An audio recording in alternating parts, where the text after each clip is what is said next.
Dear students, today my topic is आज का हमारा टॉपिक है दैनिक जीवन में न्यूटन के गति के प्रथम नियम अर्थात जड़त्व के नियम के उदाहरण।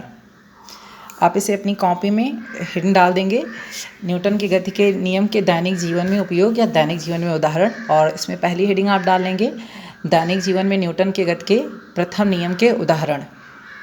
और कॉपी में अपने साफ़ सुथरा आप उसे साफ़ सुथरे ढंग से लिख लेंगे। तो न्यूटन के दैनिक जीवन में न्यूटन के गति के प्रथम नियम के और जड़त्व के उदाहरण हैं। इसमें से पहला उदाहरण है, किसी पेड़ की टहनी को जोर से हिलाने पर लगे फल टूटकर नीचे गिरने लगते हैं, ऐसा क्यों होता है? तो आइए देखते हैं। ऐसा इस कारण होता है क्योंकि पेड़ की टहनियाँ जोर से हिलाने पर तुरंत गति में आ जाती हैं, परंतु उन पर लगे फल विराम के जड़त्व के कारण विरामावस्था में ही रहते हैं और टहनी के हिलने पर अलग हो जाते हैं तथा पृथ्वी के गुरुत्वाकर्षण के कारण नीचे गिर जाते हैं। और हमारा दूसरा उदाहरण है, हथौड़े को लकड़ी के हत्थे में कसने के लिए हत्थे को तेजी से ज़मीन पर मारते हैं। अब ऐसा किस लिए होता है? तो आइए देखते हैं। देखिए, ऐसा इस कारण होता है क्योंकि ज़मीन पर टकराने से पूर्व हथौड़ा तथा हत्था दोनों ही गति की अवस्था में होते हैं। ऐसा इस कारण होता है क्योंकि ज़मीन पर टकराने के पूर्व हथौड़ा तथा हत्था दोनों ही गति की अवस्था में होते हैं। ज़मीन पर लगते ही हत्थे का निचला सिरा विरामावस्था में आ जाता है। ज़मीन पर लगते ही हत्थे का निचला सिरा विरामावस्था में आ जाता है, जबकि हथौड़ा गति के जड़त्व के कारण गति की अवस्था में ही रहता है और हत्थे में कस जाता है। ये हमारा हो गया न्यूटन की गति के पहले नियम का दूसरा उदाहरण। आप इसे लिख लेंगे। देखिए, तीसरा उदाहरण है आपका, गिलास के मुंह पर रखे गत्ते को अचानक हटा देने से उस पर रखा सिक्का गिलास में गिर जाता है। ऐसा क्यों होता है?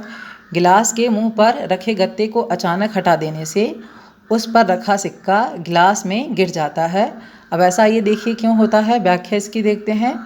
ऐसा इसलिए होता है क्योंकि प्रारंभ में गत्ता और सिक्का दोनों विरामावस्था में होते हैं। यहाँ चित्र में देख लीजिए, ये चित्र आप लोग बना लेंगे।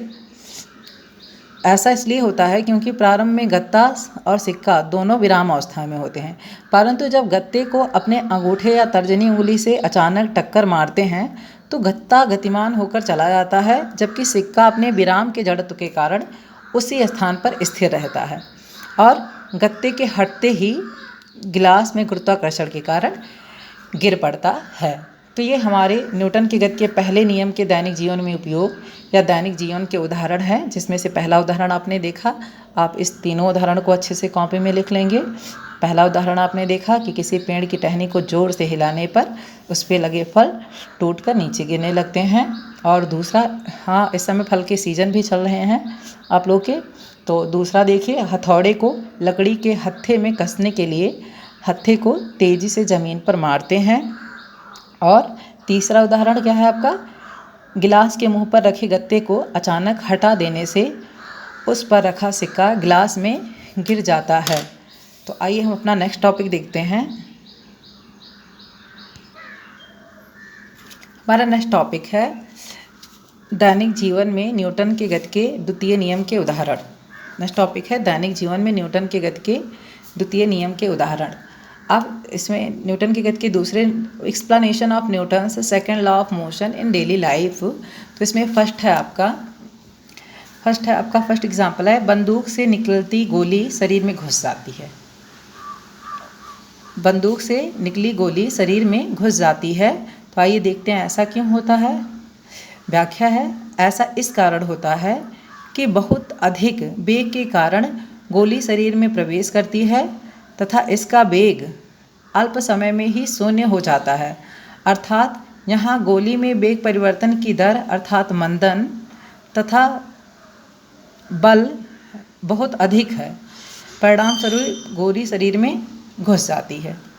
ऐसा इस कारण होता है क्योंकि बहुत अधिक वेग के कारण गोली शरीर में प्रवेश करती है ये जब एक स्पीड से गोली आती है तथा इस वेग से अल्प समय में ही इसका वेग अल्प समय में ही शून्य हो जाता है, मतलब जब गोली रुकती है तो उसका वेग शून्य हो जाता है, अर्थात यह गोली में वेग परिवर्तन की दर त्वरण मंदन F=ma में बहुत अधिक हो जाता है।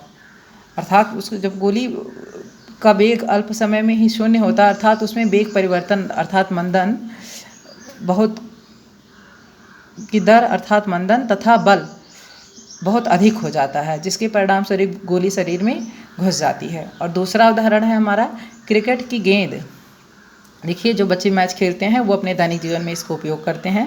क्रिकेट की गेंद पकड़ते समय खिलाड़ी अपने हाथ को पीछे की खींच लेता है। क्रिकेट की गेंद पकड़ते समय खिलाड़ी अपने हाथ को पीछे खींच लेता है। तो आइए इसकी व्याख्या देते हैं। ऐसा इस कारण होता है ताकि गेंद की वेग परिवर्तन की दर अर्थात मंदन कम हो जाए और खिलाड़ी को गेंद पकड़ने के लिए बहुत कम बल आरोपित करना पड़े तथा चोट लगने की संभावना भी नगण्य हो जाए। अर्थात जब खिलाड़ी गेंद को पकड़े तो उसे चोट ना लगे। ये क्या हो गए हमारे दैनिक जीवन में न्यूटन के गति के दूसरे नियम के उदाहरण। आपने न्यूटन के गति के पहले नियम के उदाहरण पढ़े और न्यूटन के गति के दूसरे नियम के। और दूसरे नियम के उदाहरण में आपने क्या पढ़ा कि बंदूक से निकली गोली शरीर में घुस जाती है। ये न्यूटन के गति के किस नियम का उदाहरण है? तो दूसरे नियम का। और क्रिकेट की गेंद पकड़ते समय खिलाड़ी अपने हाथ पीछे खींच लेता है, ये न्यूटन के गति के किस नियम का उदाहरण है? दूसरे नियम का। तो आज का टॉपिक हम यही समाप्त करते हैं। धन्यवाद।